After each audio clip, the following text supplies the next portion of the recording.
Oui, bonjour, Monsieur le Président, c'est encore moi. Dites donc, je tenais à vous féliciter pour cette double victoire magistrale. Que dis-je? Une double victoire historique. Historique, parfaitement, Monsieur le Président, et je pèse mes mots. Une double victoire, oui? Eh bien, une victoire dans les urnes, mais aussi et surtout une victoire hors les urnes. La victoire en coulisses, Monsieur le Président, la plus importante, et celle-ci pourrait bien s'avérer être une victoire définitive. Vous avez réalisé un véritable coup de maître, vous avez fait coup double, c'est bien simple. Vous êtes un génie. Vous avez perdu les élections? Ah bah merde alors. Eh ben je sais pas ce qu'il vous faut, Monsieur le Président. S'il y en a bien un qui a tout gagné dans l'histoire, c'est vous. Et puis, Valérie Hayer, qui fait 15%. Mais enfin, vous vous rendez compte? Cette pauvre fille ne parle pas un traître mot de français et parvient malgré cela à réaliser 15% aux élections européennes. C'est bien plus qu'une victoire. C'est un véritable miracle. Comme quoi, en définitive, le langage, c'est très surfait. Aujourd'hui, nul besoin de s'adresser aux électeurs, de leur prendre la tête avec de grands concepts, de grandes idéologies, ou de les enfumer avec quoi que ce soit. Ah, tiens, vous auriez mis une clé à molette à la place de Valérie Hayer. Vous auriez eu 15% des électeurs qui auraient voté pour la clé à molette. Les gens sont mûrs, Monsieur le Président. Ils sont rincés, lessivés, ils sont complètement cuits. Tenez, vous leur rentrez une machine à laver dans le fondement. Vous réglez le programme linge extrêmement sale, lavage 90 degrés et sorage 1400 tours minute. Croyez-moi que ça secoue sévèrement là-dedans. Non. Non, Monsieur le Président, ils ne sentiraient absolument rien. Je vous le dis, vous pouvez leur mettre n'importe quoi dans le fondement, ça rentrerait comme dans du beurre. Les gens aujourd'hui votent pour une affiche. Et il faut bien admettre que les vôtres étaient parfaitement réussis. Comme quoi une élection aujourd'hui, ça tient juste à la maîtrise de Photoshop. Il faut pas chercher plus loin. Il faut dire aussi que vos affiches étaient quand même destinées à un public tout à fait ciblé. Les votants, qu'on les appelle Monsieur le Président. Et dans votant, il y a parfaitement, dans votant, il y a tant. Alors voilà, félicitations à Valérie Hayer, et surtout, félicitations à vous, Monsieur le Président, pour cette splendide victoire en coulisses. Alors déjà, le coup de confier les clés du camion au Rassemblement national. Non seulement il fallait y penser, mais en plus, il fallait oser. Notez bien que ça fait quand même quelque temps que c'est dans les tuyaux, depuis à peu près 40 ans environ. Il fallait donc bien que ça se concrétise un jour afin de justifier tout ce qui va arriver maintenant. Ça se précisait d'ailleurs d'autant plus depuis quelques semaines, puisqu'on a vu le débat, ou plutôt le cabaret-spectacle, entre le petit Gabi, porte-clés du gouvernement, et le petit Jordan, la nouvelle petite merveille de la politique. On sent que ces deux-là s'apprécient. Oui, hein, c'est même plus que ça, il y a une estime entre les deux, oui. Oui, naturellement, bien au-delà de la poignée de main tout à fait fraternelle qu'ils ont échangée, qu'ils ont immortalisée, puisqu'ils ne s'en cachent même pas. D'ailleurs, tout à fait entre nous, là, dites-moi, ils sont dans la même loge, tous les deux? Oui, pardon, autant pour moi, vous avez raison, ça ne nous regarde pas à nous autres, simples citoyens qui n'avons pas eu la chance de recevoir la lumière. Ça reste vos petites salades internes, à vous les initiés, nous n'y mettrons pas les pieds. Bon, enfin, vous avez vu le débat comme moi, Monsieur le Président. On sent bien que ces deux-là s'aiment beaucoup. Ça allait de clin d'œil en regard torve, lourd de sous-entendus. On sent qu'ils se sont déjà rencontrés loin des caméras. Je veux dire, sans le costume. Peut-être vêtus d'un simple col roulé ou d'un col rond. Ça dépend comment on le porte. Enfin, je veux dire, de n'importe quelle autre tenue vestimentaire décontractée, afin que ces deux-là puissent converser de la manière la plus détendue qui soit. Enfin, pas détendue les deux en même temps. Forcément, il faut bien qu'il y en ait un qui soit tendu, afin que l'autre puisse faire le dos rond. Enfin, fasse preuve d'une certaine souplesse. Enfin, vous m'avez compris. Fasse semblant de nous faire croire qu'il existe entre les deux des divergences et une véritable opposition. Non, bien sûr que non. Sur le fond, il n'y en a absolument aucune, Monsieur le Président. Bon, dites-moi là, le petit Jordan, c'est une possibilité ça, dans le futur gouvernement? Oui. Premier ministre, par exemple? Ce serait bien, Premier ministre, oui. Ça ferait encore une fois un père de famille nombreuse qui viendrait nous expliquer à nous autres, bonhommes de ce pays, comment nous devons élever nos gamins. Ça a tendance à se féminiser très sérieusement, la politique, Monsieur le Président. C'est une volonté de votre part? Oui, je comprends. Question parité. Non, mais c'est tout à fait normal. C'est là qu'on s'aperçoit qu'au final, le plus viril de tous vos ministres, c'était quand même Elisabeth Bornstein. Et de très loin. Après, c'est logique, hein, au bout d'un moment, le plus le plus égale le moins. Un bonhomme, plus un bonhomme, plus un autre bonhomme, plus un autre bonhomme. Au bout d'un moment, ça donne une bonne femme. Hein. Non, mais c'est bien pour la parité, Monsieur le Président. Bon, qu'est-ce que je voulais dire? Vous avez vu un petit peu ce cirque que ça a fait? Le raz-de-marée du Rassemblement national. Ça a fait un de ces pétards. Les gens ont jasé, hein. Alors ils y sont tous allés de leur petite analyse politique de comptoir. Mais alors on a eu le droit au summum. Nous avons eu le droit au retour des heures les plus sombres de notre histoire, Monsieur le Président. C'est le retour des nazis. Ils sont marrants, les gauchos, hein. Oui, ils sont vraiment incorrigibles. Ils n'ont toujours pas compris que le Rassemblement national, c'est l'extrême droite du centre-gauche, déjà très à gauche, de la République franc-maçonne. On reste dans un périmètre parfaitement délimité, pour ne pas dire en vase clos et bien clos. Mais j'ai vu mieux que ça, Monsieur le Président. J'ai vu des droitards littéralement s'enflammer, voyant dans ce raz-de-marée bleu marine pointer un espoir là-bas, tout au loin, une petite lumière au bout du tunnel. Ah oui, ça, pour de la lumière, moi aussi je la vois bien, la lumière au bout du tunnel. C'est la lumière des loges qui est allumée par ceux qui les contrôlent derrière, naturellement. Mais attention, hein, quand je vous parle de droitards, des lascars chevrolés, hein, des militants politiques depuis au moins 20 ans, des gars qui écrivent des paplards sur la politique, des intellectuels, hein, des grosses têtes, comme on dit. Non, ils n'ont toujours pas compris. Ou alors, et pour une raison qui m'échappe, ils font semblant de ne pas comprendre.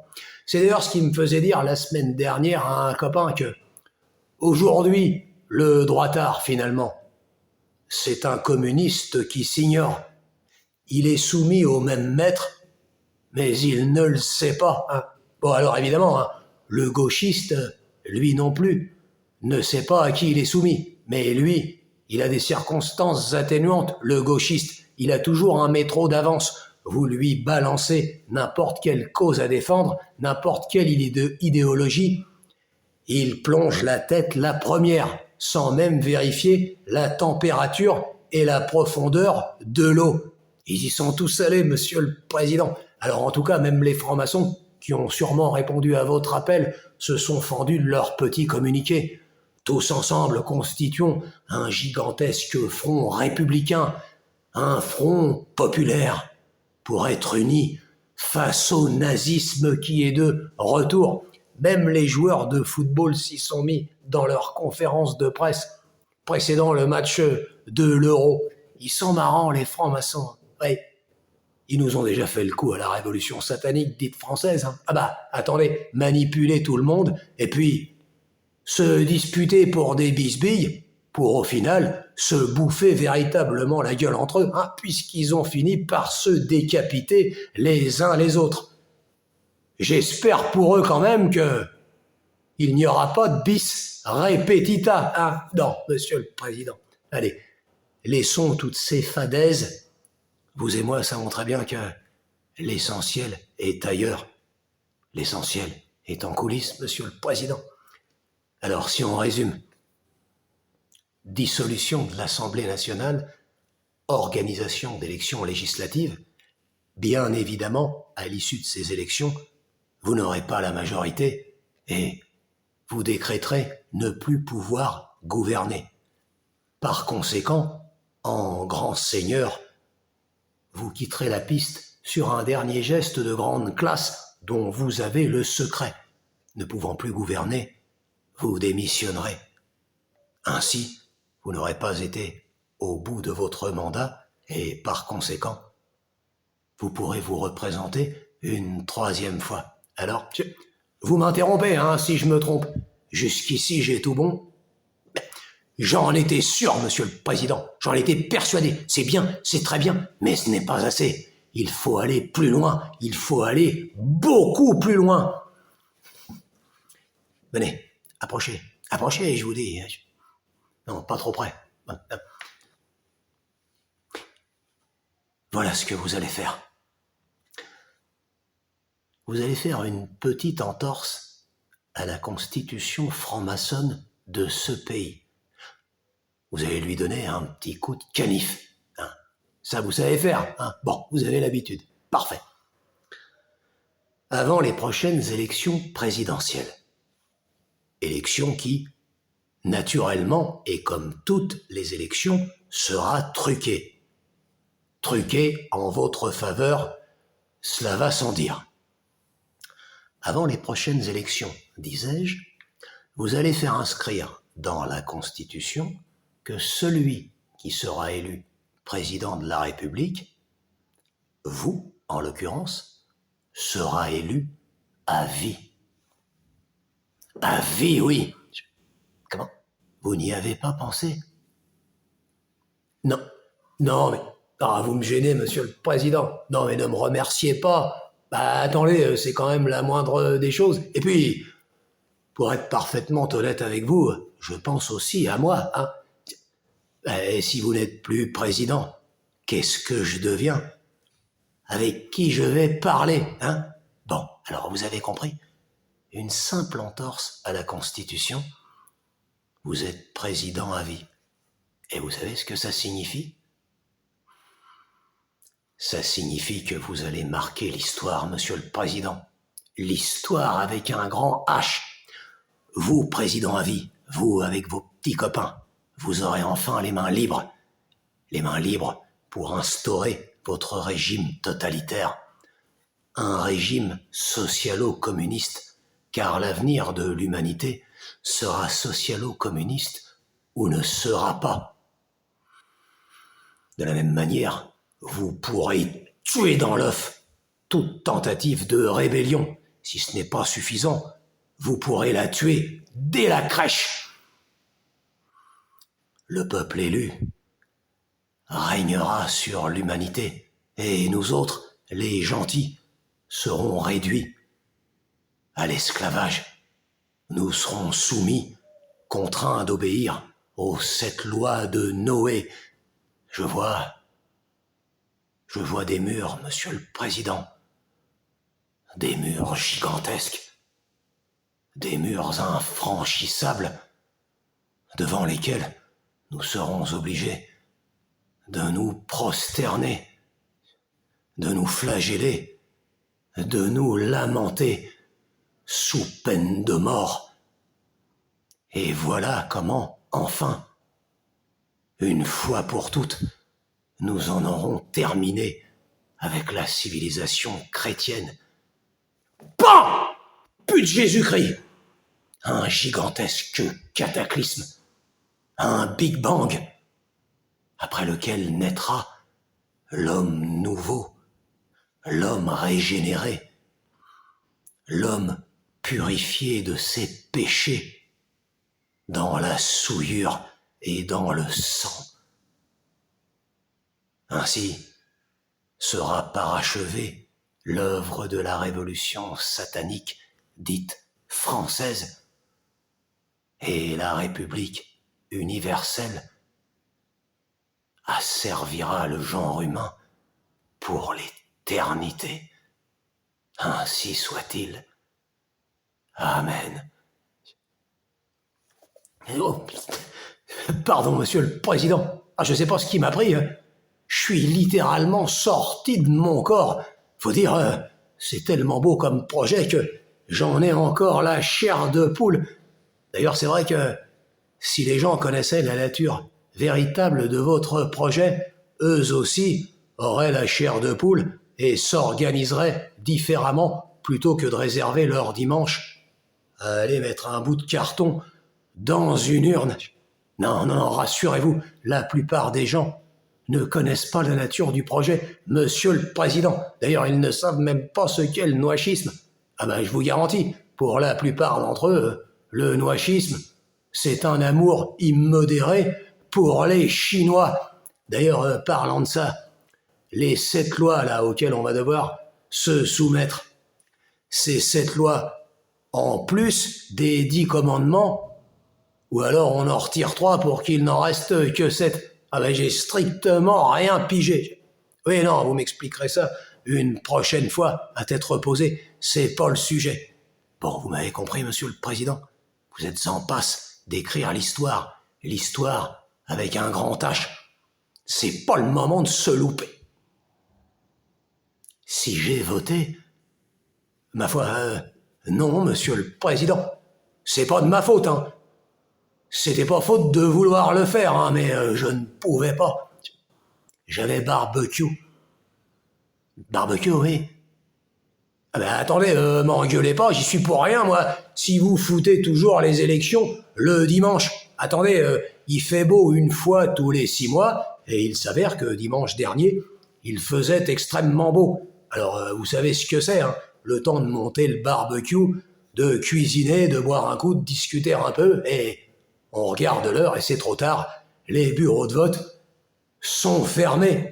Alors, petite parenthèse, pour tous les écolos déglingos de la cervelle et tous les aficionados de Sandrine Rousseau, qui voient dans l'acte de faire un barbecue une odieuse coutume machiste d'une autre époque ou un virilisme déplacé.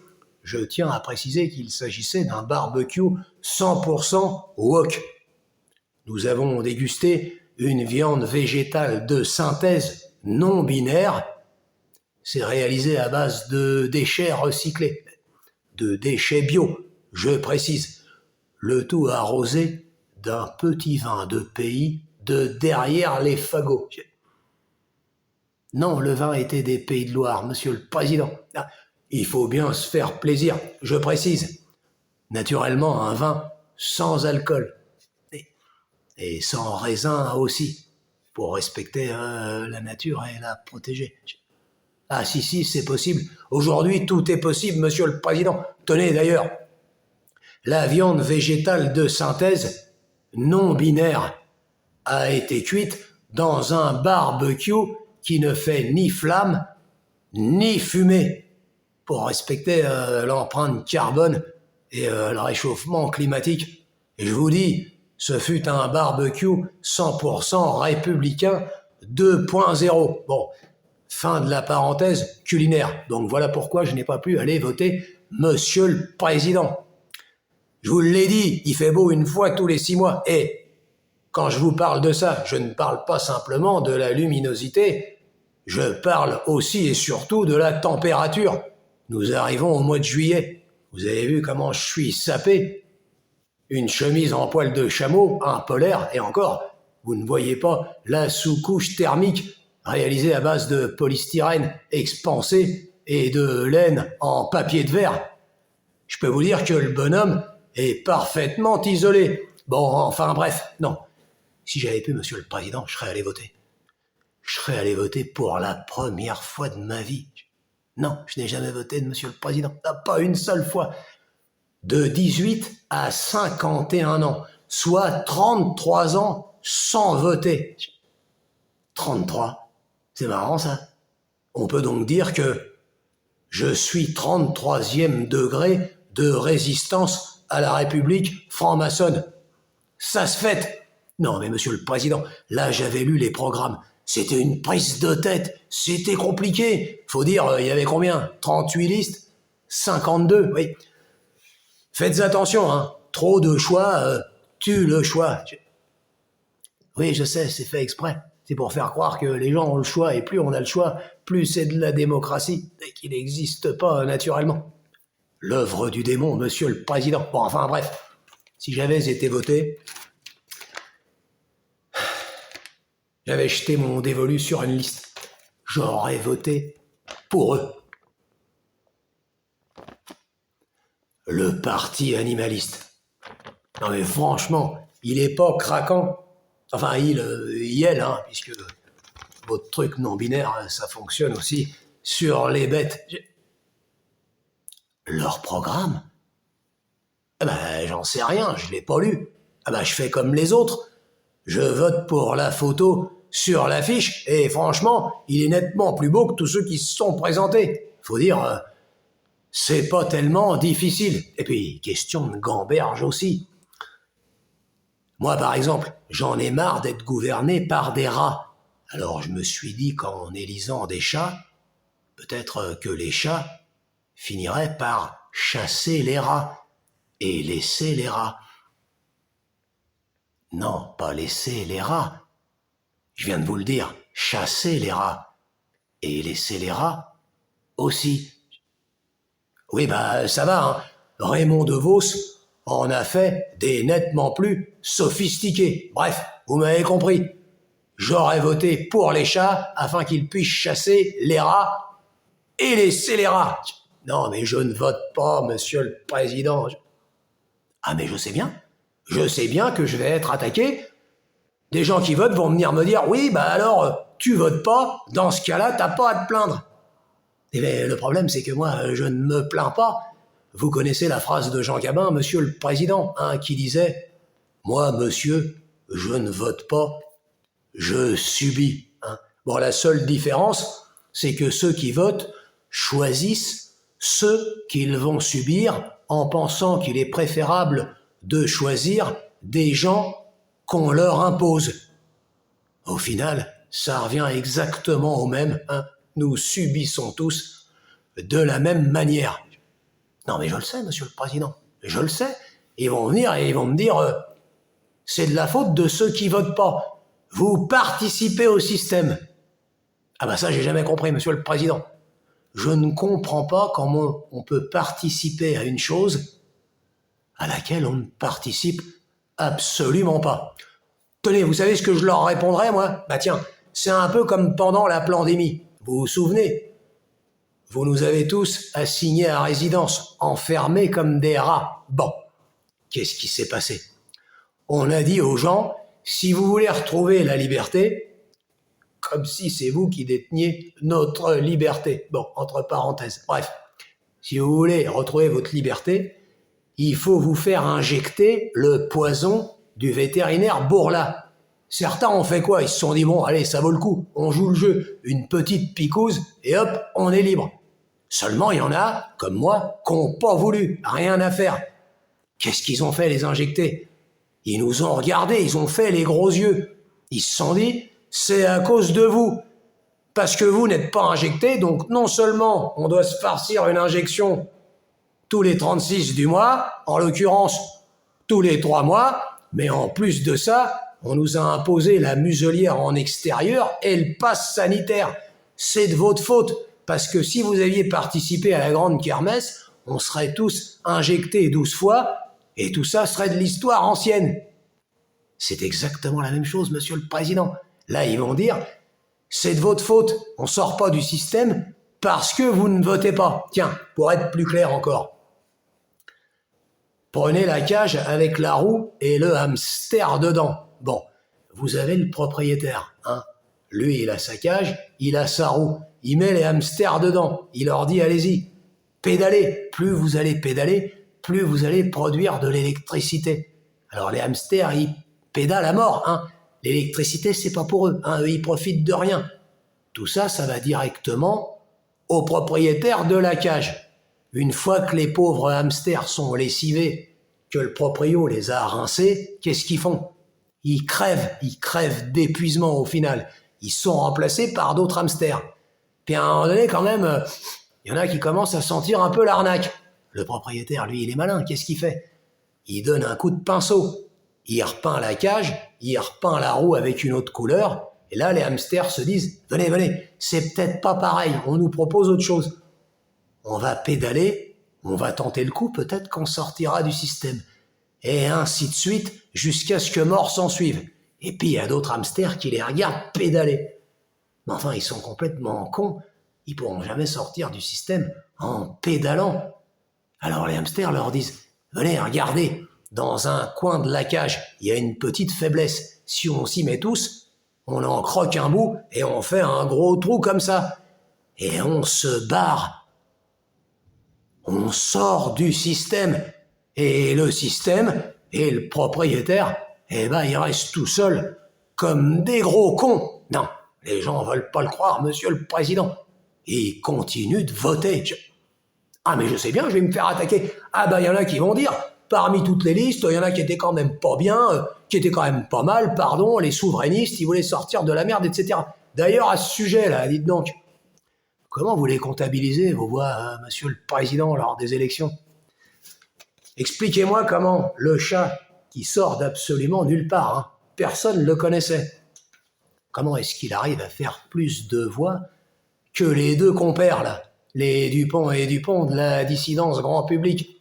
Mais si, et que les Jekyll, là, les autres, là, les souverainistes en carton, l'autre qui a la voix, là, qui parle comme ça, et il aime personne, c'est le plus intelligent, et il a tout vu, à lui seul, il va faire effondrer le système. Et puis en fait, c'était un ancien de la haute administration de la République franc-maçonne. Asselineau et Philippon, exactement. Bon, expliquez-moi comment ces deux lascars ont quand même fait un sacré battage. Hein, ils sont passés dans tous les médias pseudo-dissidents qui leur ciraient les grolles. Bon, bref, comment vous expliquez que malgré cela, Dieu sait s'ils ont des aficionados, les deux réunis ont fait moins que le chaton? Comment vous calculez? Vous faites une règle de 3, c'est ça? Vous prenez les voix, vous les divisez par 3, oui, vous multipliez par 2, et vous divisez par 350 000, et puis vous faites le contraire pour des lascars comme ailleurs ou comme Glucksmann. Vous divisez par 3 et vous multipliez par 312 852. Sans déconner, monsieur le président, qui est-ce qui peut voter pour une clé à molette et pour Glucksmann? Qui connaît Glucksmann, à part ceux qui regardent sa femme Salamé sur le service public, c'est-à-dire moins d'1% de la population. En revanche, ceux qui le connaissent aussi son passé en Géorgie, notamment. Hein. Bon, alors mesdames et messieurs, voilà, démonstration. Tout ça, ça s'appelle le suffrage universel, les élections démocratiques. Pourquoi croyez-vous qu'ils ont mis en place ce système?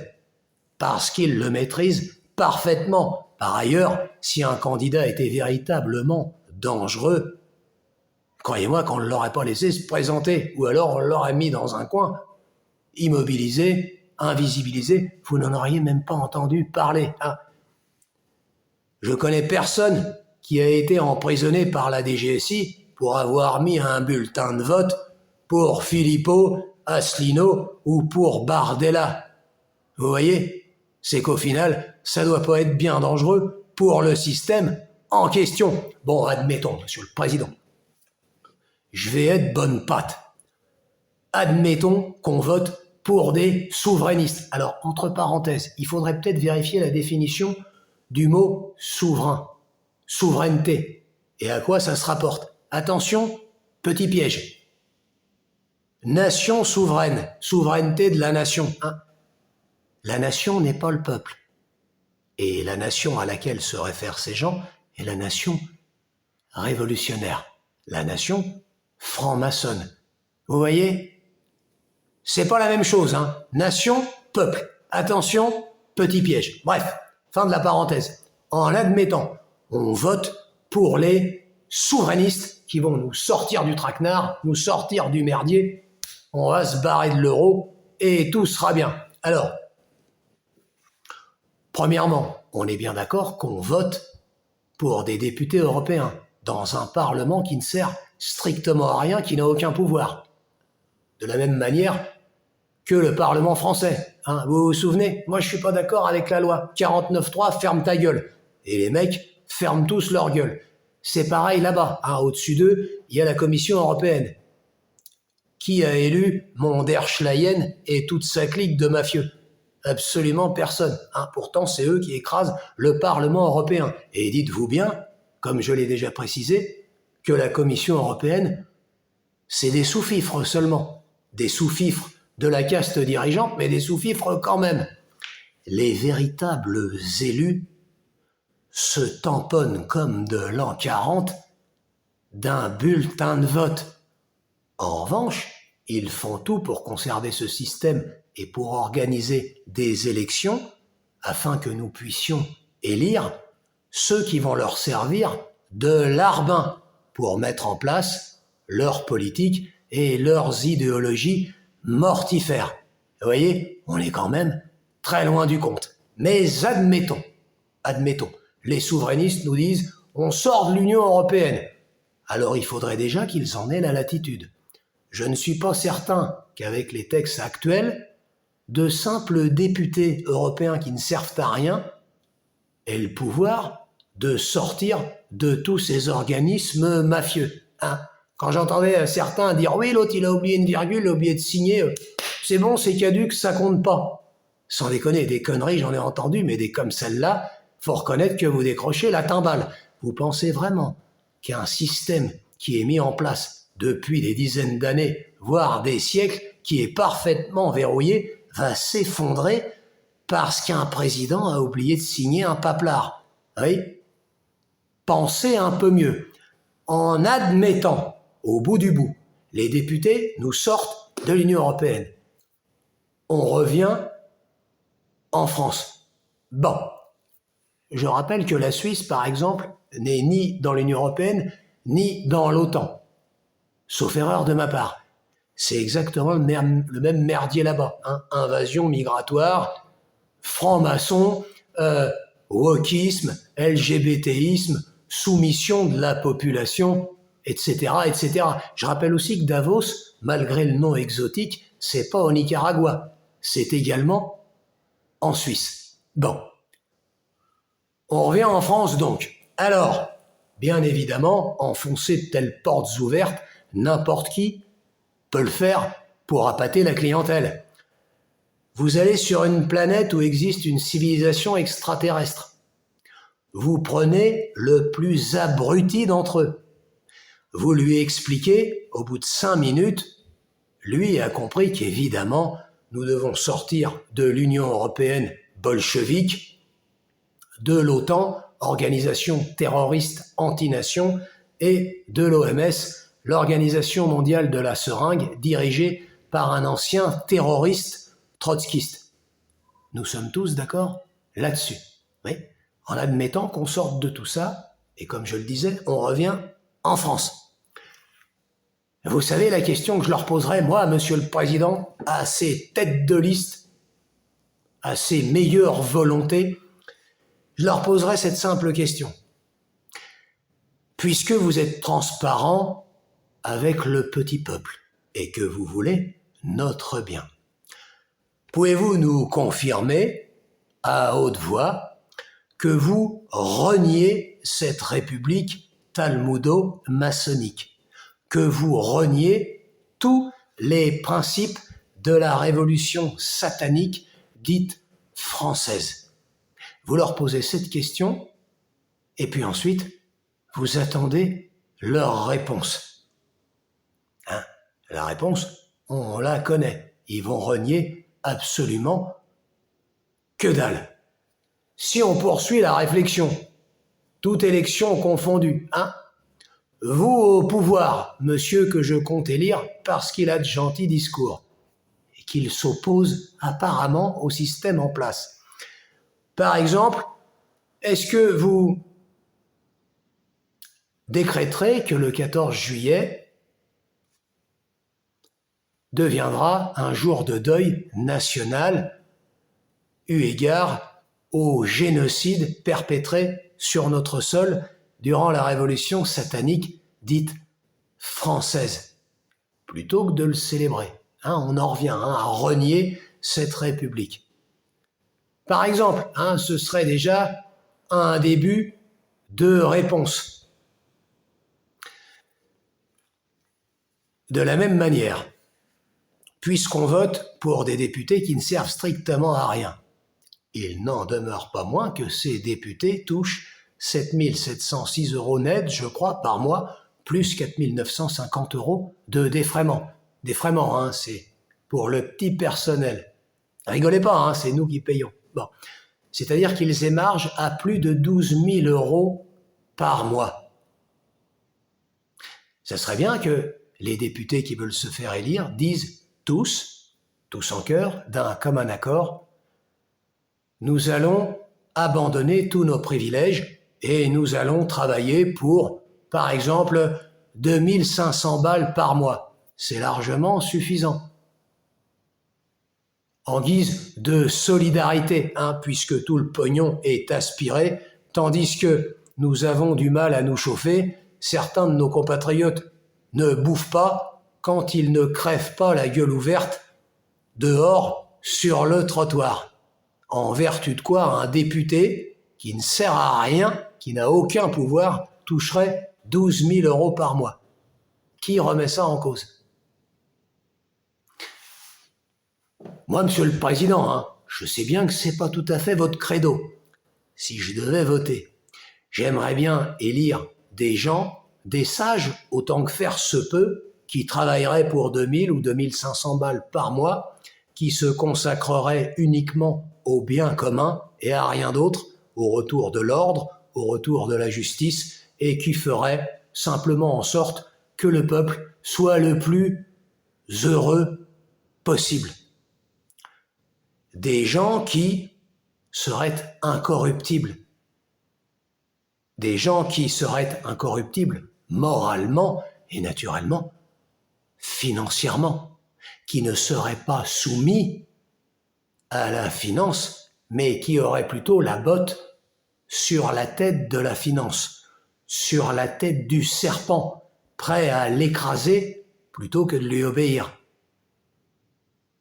Et qui ferait de l'économie non pas un but, mais un moyen qui profiterait à tous. Voilà, tout à fait naïvement, le genre de lascar pour lequel peut-être je pourrais voter. Pour l'instant, je n'en ai pas encore rencontré qui répondrait à tous ces critères. Ça a l'air pourtant d'une simplicité biblique. Je dirais même que ça devrait être une lapalissade. Et pourtant, nous sommes très, très, très loin, à des années-lumière, du compte. Monsieur le Président, vous le savez bien, comme moi, que tout ça est un théâtre. Et dans un théâtre, on va voir jouer les acteurs sur scène. Alors évidemment, ils font semblant de se tromper, de se trahir, de se tuer. Mais c'est pas pour de vrai. À la fin, en loge, ils discutent, ils voient ce qui a fonctionné, ce qui n'a pas fonctionné, ce à quoi le public a mordu à pleines dents, et ils vont boire un coup. Évidemment, tout est écrit en coulisses, en loge aussi. En l'occurrence, quand les acteurs sont fatigués, naturellement, on en change, c'est tout à fait naturel. Et puis, ceux qui écrivent le scénario derrière changent quelques répliques, balancent de nouvelles tirades, histoire de ménager un peu le suspense. Mais on reste, somme toute, dans ce gigantesque théâtre. Alors, il y en a d'autres qui vont plus loin que ça, monsieur le Président, et qui disent « Oui, moi je rendrais le vote obligatoire. » Vous vous rendez compte? Obligatoire. qu'est-ce que je leur répondrais? Je leur répondrais qu'ils fassent attention, que ça c'est un argument de gauchiste révolutionnaire, et qu'il ferait bien de réviser leur histoire, et surtout l'histoire de la révolution satanique. Entre parenthèses, elle va venir, cette petite capsule, avec des conseils de lecture.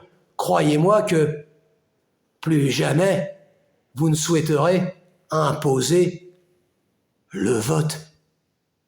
Bon, monsieur le président, il se fait tard, je crois qu'on a fait le tour. Je vais vous laisser, et puis, une tâche vous attend, monsieur le président. L'histoire avec un grand H.